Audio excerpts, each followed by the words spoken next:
শরীরের অবাঞ্ছিত লোম আমাদের কারোরই কিন্তু পছন্দ নয়। আর এই অবাঞ্ছিত লোম আমাদের হাতে, পায়ে, মুখে বা শরীরের যে কোনো জায়গায় দেখতে পাওয়া যায়। এই অবাঞ্ছিত লোম আমাদের মুখের সৌন্দর্যর ব্যাঘাত ঘটায়, যার কারণে আমরা অনেকেই পার্লারে যাই, থ্রেডিং বা ভ্যাক্সিং করিয়ে নিয়ে আসি। আর এগুলো করাতে যেমন অনেকগুলো টাকাও খরচ হয়, ঠিক তেমনই সময়ও নষ্ট হয়, এমনকি অনেক যন্ত্রণাও কিন্তু করে থাকে।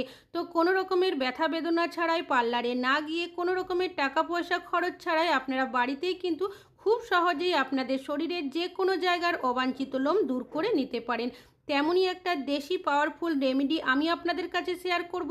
আর এটা একবার ব্যবহার করলেই দেখবেন আপনাদের শরীরের যে কোনো জায়গার অবাঞ্ছিত লোম খুব সহজেই আপনারা দূর করে নিতে পারেন। চলুন দেখে নেওয়া যাক কি সেই রেমেডিটা। তো আমি এখানে নিয়েছি একটা মিডিয়াম সাইজের আলু। আলুটাকে ভালো করে প্রথমে পরিষ্কার করে ধুয়ে নিতে হবে।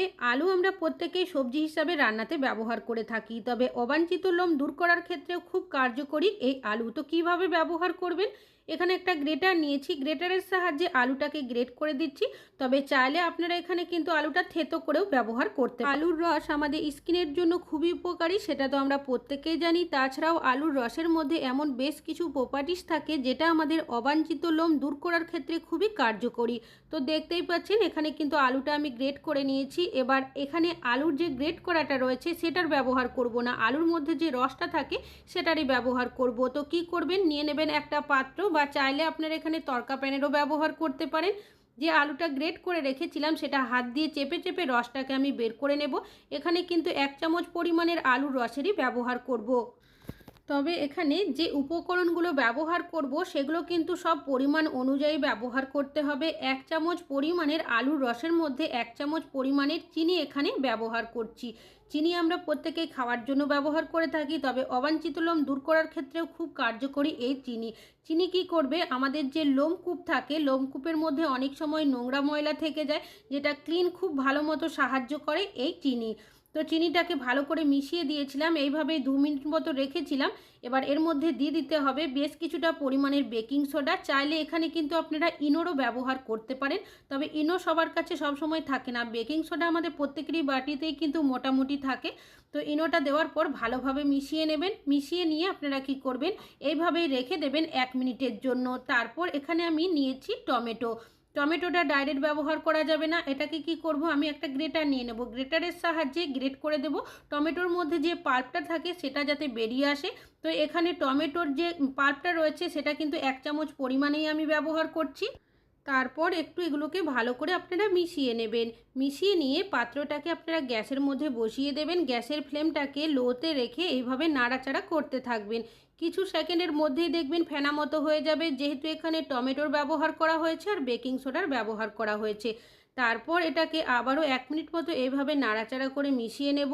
কিছুক্ষণ সাইডে রাখবো যাতে একটু ঠান্ডা হয়ে যায়। ঠান্ডা হয়ে গেলে এই মিশ্রণটাকে কি করব, ছেঁকে নেব। যেহেতু এখানে টমেটোর যে পাল্পটা রয়েছে, বীজের অংশগুলো রয়েছে, সেগুলো কিন্তু আলাদা করে নিতে হবে। এখানে একটা ছাঁকনির সাহায্যে চেপে চেপে আমি এই মিশ্রণটাকে ছেঁকে নিচ্ছি। তলার মধ্যে যে পাতলা মিশ্রণটা তৈরি হলো সেটারই কিন্তু ব্যবহার করব। এর মধ্যে দিয়ে দেব আমি 1 চামচ পরিমাণের বেসন। বেসনের পরিবর্তে এখানে আপনারা চালের গুঁড়ো বা ময়দার ব্যবহার করতে পারেন। তারপর খুব ভালো করে এটাকে মিশিয়ে নিতে হবে। এমনভাবে এটাকে মেশাবেন যাতে করে এটা একটা ক্রিমের মতো তৈরি হয়ে যায়। তো দেখতেই পাচ্ছেন খুব ভালো করে কিন্তু এটাকে ফেটিয়ে নিয়েছি।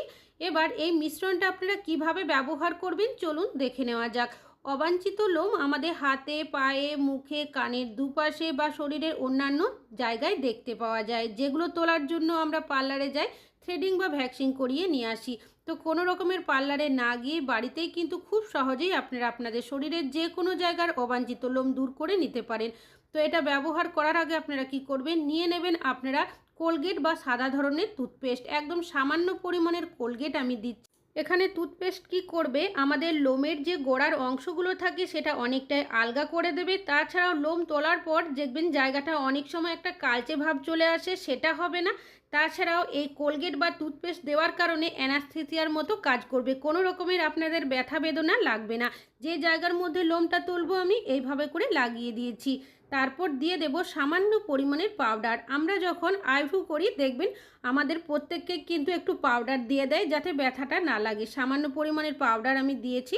তারপর আঙুলের সাহায্যে আবারও এভাবে ভালো করে একটু লাগিয়ে দেব। এবার যে মিশ্রণটা আগে বানিয়ে রেখেছিলাম সেই মিশ্রণটাই নিয়েছি, এর ওপরে আমি এই মিশ্রণটাকে দিয়ে দেব।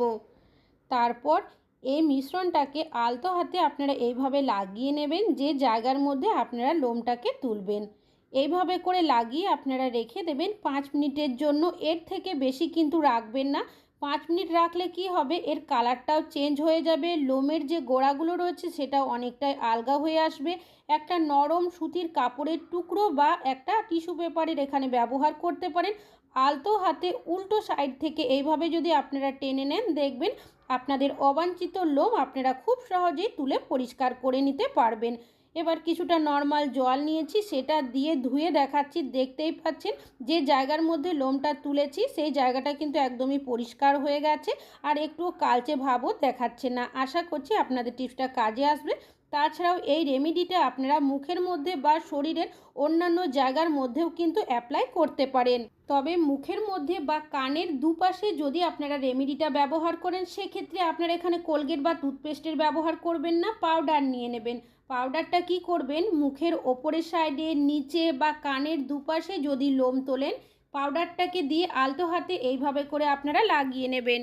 কেন কি মুখের দুপাশে বা কানের সাইডের লোমগুলো তুলনামূলকভাবে অনেকটাই পাতলা হয়, তবে হাতে, পায়ে বা শরীরের অন্যান্য জায়গার মধ্যে যদি আপনারা লোমটা তোলেন, সেক্ষেত্রে আপনারা টুথপেস্টের ব্যবহার করবেন। পাউডারটাকে লাগিয়ে আমি রেখে দিয়েছিলাম 2 মিনিট মতো। তারপর যে রেমেডিটা বানিয়ে রেখেছিলাম সেই রেমেডিটা আমি ঠোঁটের ওপরে, নিচে এইভাবে করে লাগিয়ে দিচ্ছি। ঠিক একইভাবে আপনারা কিন্তু কানের দুপাশেও এই রেমেডিটা ব্যবহার করতে পারেন। আমরা অনেকেই আমাদের অবাঞ্ছিত লোম দূর করার জন্য পার্লারে যায়, থ্রেডিং বা ভ্যাক্সিং করিয়ে নিয়ে আসি। আর এগুলো করতে যেমন আমাদের অনেকটাই টাকা পয়সা খরচ হয়, সময়ও কিন্তু নষ্ট হয়, তাছাড়াও অনেকটা যন্ত্রণাদায়কও হয়ে থাকে।